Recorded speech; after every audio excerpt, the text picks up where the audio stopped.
आज की इस वीडियो में हम आपको 5 बिज़नेस बताएंगे जो आप बहुत कम इन्वेस्टमेंट के साथ शुरू कर सकते हैं। तो चलिए शुरू करते हैं हम आज की वीडियो। हमारे पास है सबसे पहले प्रॉपर्टी डीलिंग। प्रॉपर्टी डीलिंग दुनिया के प्रॉफिटेबल बिजनेसेस में से एक कामयाब बिजनेस है। पाकिस्तान के बहुत सारे बिजनेस टाइकून्स हैं जो प्रॉपर्टी बिजनेस का काम करते हैं और बहुत कामयाब हैं। इस काम को शुरू करते वक्त आपको इनिशियल स्टेज पे ऑफिसेज़ वगैरह की ज़रूरत भी नहीं पड़ेगी।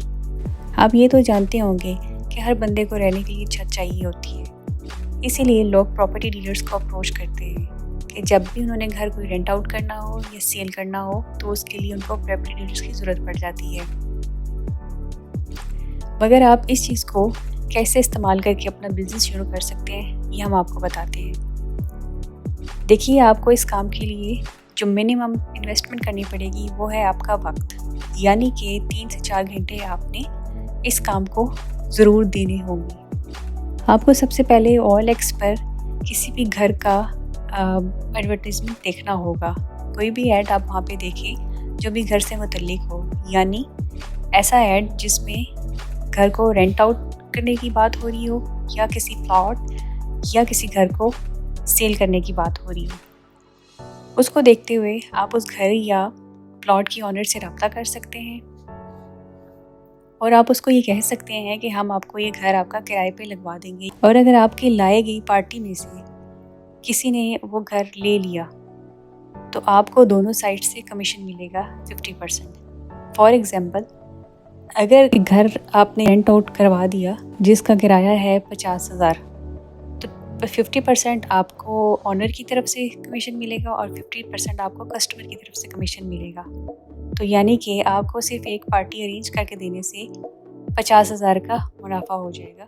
उसके बाद है हमारे पास हॉस्टल। आप जानते हैं कि आज की तरक्की याफ्ता दौर में तालीम बहुत ज़रूरी बन चुकी है। इंसान जितना अनपढ़ होता है उससे रोज़गार के सिलसिले में उतनी ही मुश्किलात का सामना करना पड़ता है। कई बार तो लोग घर से दूर दराज इलाकों में अपनी तालीम या जॉब के सिलसिले में जाते हैं। मेरे अपने जानने वाले भी हैं जो अपने घर से दूर हॉस्टल्स में रह रहे हैं, या तो जॉब के सिलसिले में या तालीम के सिलसिले में। आप भी इससे अच्छा खासा पैसा अर्न कर सकते हैं। चलिए हम आपको बताते हैं कि आप ये कैसे कर सकते हैं। आपको सबसे पहले 6 से 7 लोगों से राब्ते में रखना है कि जिनको हॉस्टल की तलाश हो। जब आपको वो 6 से 7 लोग कंफर्म हो जाए तो फिर आपने एवरेज सोसाइटी में एक घर देखना है जिसका रेंट तकरीबन 30 से 40 हज़ार रुपये हो।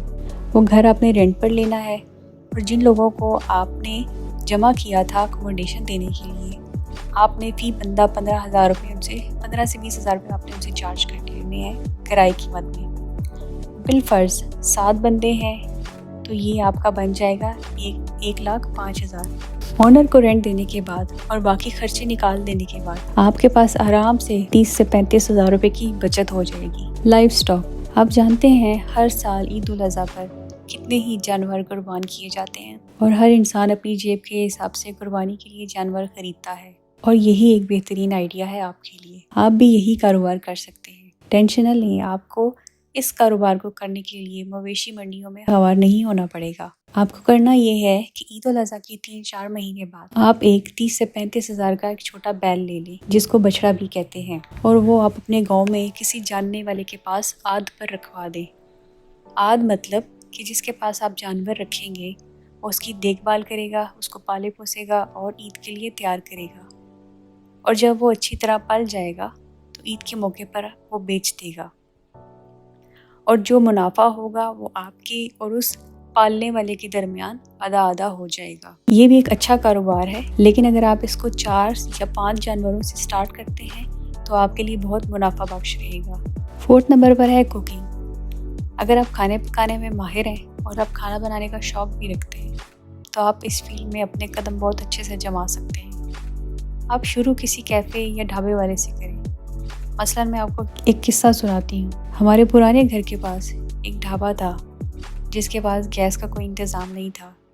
पास ही में रहने वाली खातून उनको चाय और दूसरी खाने पीने की अशिया जो वो घर से लेकर आता था गर्म कर कर ढाबे में भिजवाती थी, और वो घर बैठे सिर्फ ये काम करके अपनी इनकम जनरेट कर रही थी। आप भी किसी लोअर लेवल के कैफ़े ऑनर से या रेस्टोरेंट से बात कर सकते हैं कि आप घर से चीज़ें बनाकर उसको मुहैया करें और चीज़ों की फ़रोख्त के बाद मुनाफा आप आपस में आधा आधा कर लें। रेस्टोरेंट या कैफ़े ओनर 100% इस बात से एग्री करेगा क्योंकि उसको बैठे बैठे एक्स्ट्रा पैसे मिल जाएंगे।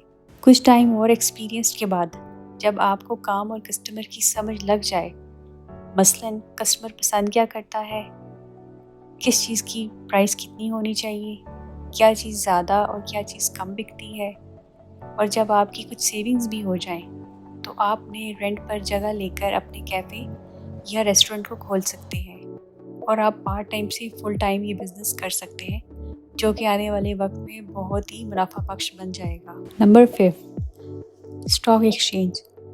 अगर आप पाकिस्तान से हैं तो यकीनन आपने पाकिस्तान का एक सुपर हिट ड्रामा मेरे पास तुम हो तो देखा होगा, जिसका मेन किरदार दानिश स्टॉक एक्सचेंज में काम करके अच्छा खासा अमीर इंसान बन जाता है।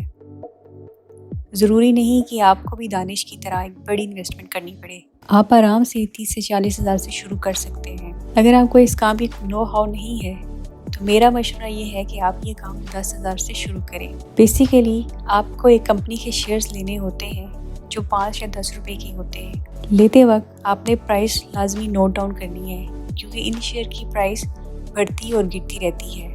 फिर आप उस शेयर की प्राइस बढ़ने का वेट करते हैं जो कि आपने कम कीमत में ख़रीदा होता है। बिलफर्ज अगर उस शेयर की प्राइस नहीं भी बढ़ती तो कोई मसला नहीं, आपको कंपनी कुछ मंथ्स के गैप के बाद डिविडेंड देती रहेगी। डिविडेंड मतलब आपकी इन्वेस्टमेंट का कुछ परसेंट। मिसाल के तौर पर अगर आपने 20,000 रुपये इन्वेस्ट किए थे तो आपको उस पर 3,000 रुपये का डिविडेंड मिल जाएगा। आप इस काम में एक ब्रोकर की मदद भी ले सकते हैं और वो एक कॉल पर आपकी शेयर सेल कर लेगा और बाई भी कर सकता है और वो आपको साथ साथ गाइड भी करता है।